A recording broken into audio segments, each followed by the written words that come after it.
Kemudian, ada lagi pengertian teori interaksionis menurut Tenenbaum, Frank Tenenbaum yang merupakan salah satu bapak dari, pandangan interaksionis ini, yang mana menurut dia teori interaksionis ini berarti proses pembuatan kriminal yang berasal dari proses penandaan, kemudian mendefinisikan, mengidentifikasikan, memisahkan, menggambarkan, menekankan, dan menggambarkan sifat-sifat yang, dikeluhkan oleh orang tersebut.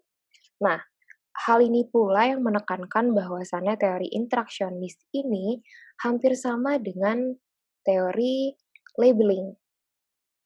Kemudian kami ingin memberikan contoh berupa video salah satu kasus yang menggambarkan teori interaksionis.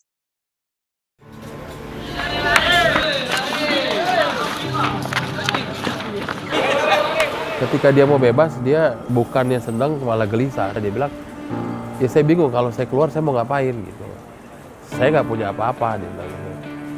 Tapi ternyata 2 bulan kemudian itu anak balik lagi ke dalam sini. Saya tanya, loh kamu kenapa balik lagi, bukannya kamu udah bebas ya? Saya ini pencuri pak, keahlian saya hanya mencuri waktu itu.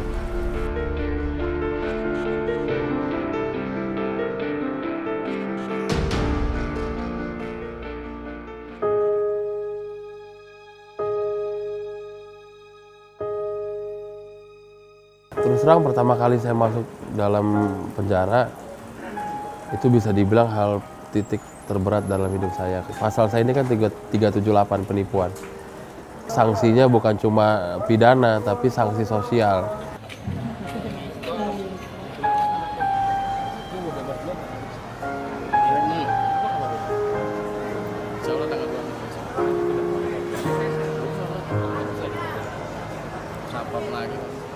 Kami merasa bahwa kami masih jauh lebih beruntung dibandingkan teman-teman yang lain. Ketika kami keluar itu, kami masih ada usaha lah. Ya, kayak kami pikirkan kan teman-teman di dalam ini ketika keluar nih bagaimana nasibnya. Cuma ngilangin ininya doang ya.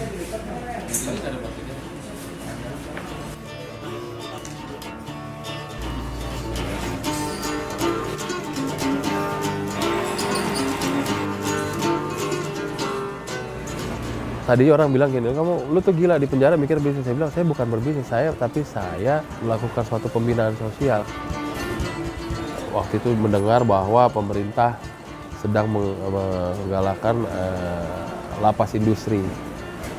Waktu itu saya ide-ide bagaimana untuk menciptakan suatu karya yang dihasilkan oleh warga binaan, tapi bisa dimanfaatkan oleh masyarakat luas. Bukan hanya masyarakat Indonesia, yang harapannya tentu masyarakat dunia. Untuk membakar semangat kita hari ini, mari kita ambil posisi, kaki kanan di depan, tangan kanan ke atas. Jeda! Jeda, jeda, jeda. Semangat, semangat, semangat. Mau, mau, mau. Jeda, jeda, jeda. Yes!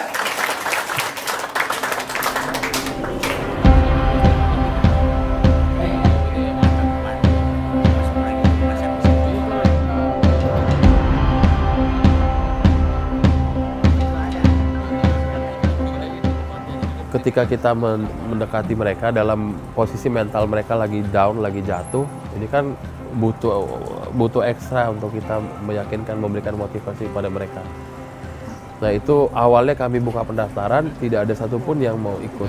Sampai akhirnya kami melakukan pendekatan personal.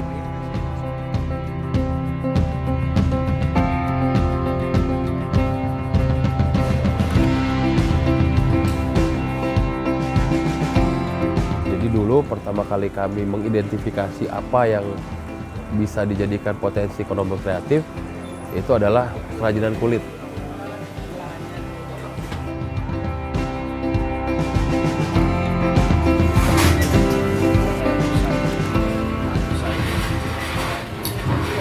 Bisa kelihatan bagus, tapi belum tentu dia rasanya enak.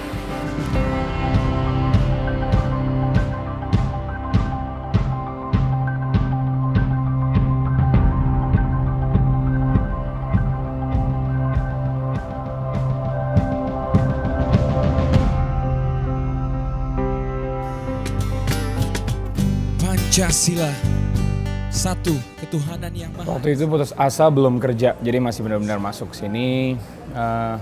Stress out banget, kayak jadi lebih sering diem dan mungkin pengen bunuh diri kali gitu kali. Ya.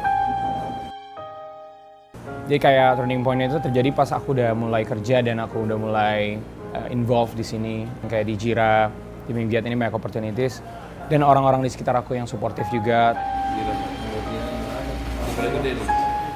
Rasa khawatir ada sih, pasti kan kalau orang ngelamar kerja gitu kan pasti ditanya udah pernah berurusan sama negara belum, masih gitu kan. Ya itu dia yang saya takutin. Tapi kan kita di sini udah mempunyai sedikit skill, ilmu, bisa menguasai kulit, ya kan. Jadi insya Allah jika Allah memberikan saya umur panjang, rezeki yang lebih, saya buka usahaku di luar.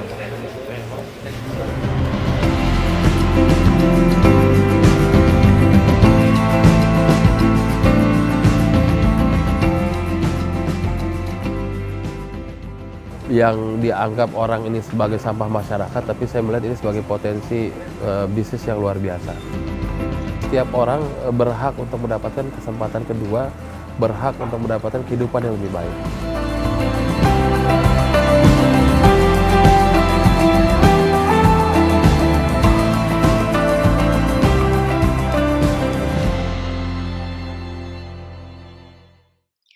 Baik, teman-teman, video tersebut adalah salah satu contoh dari teori interaksionis, di mana bisa kita lihat bahwasannya ada napi yang setelah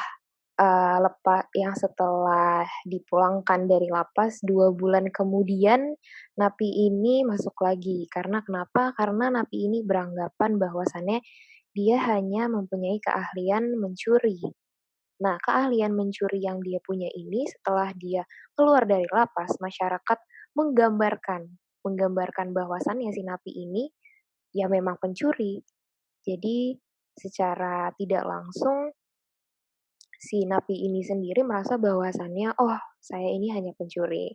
Pertama, kemudian yang kedua, ada narasumber tadi mengatakan bahwasannya terdapat sanksi sosial.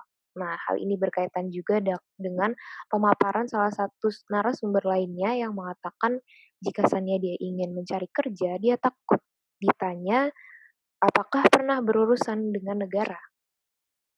Nah, saat ia ingin menjawab, dia takut karena stereotip orang, penggambaran orang, pendeskripsian orang, jika seandainya kita pernah berurusan dengan negara ataupun berurusan dengan apalagi kejahatan, itu stereotip orang-orang itu akan mencap kita sebagai orang yang buruk.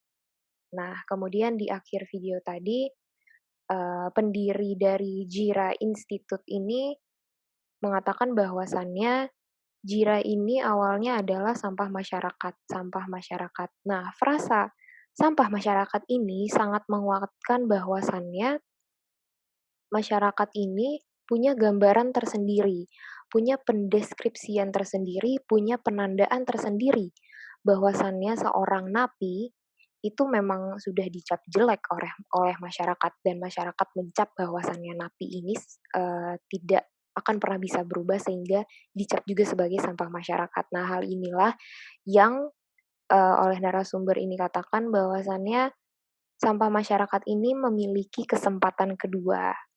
Begitu. Ya, sekian dari penjelasan kami. Terima kasih. Wassalamualaikum warahmatullahi wabarakatuh.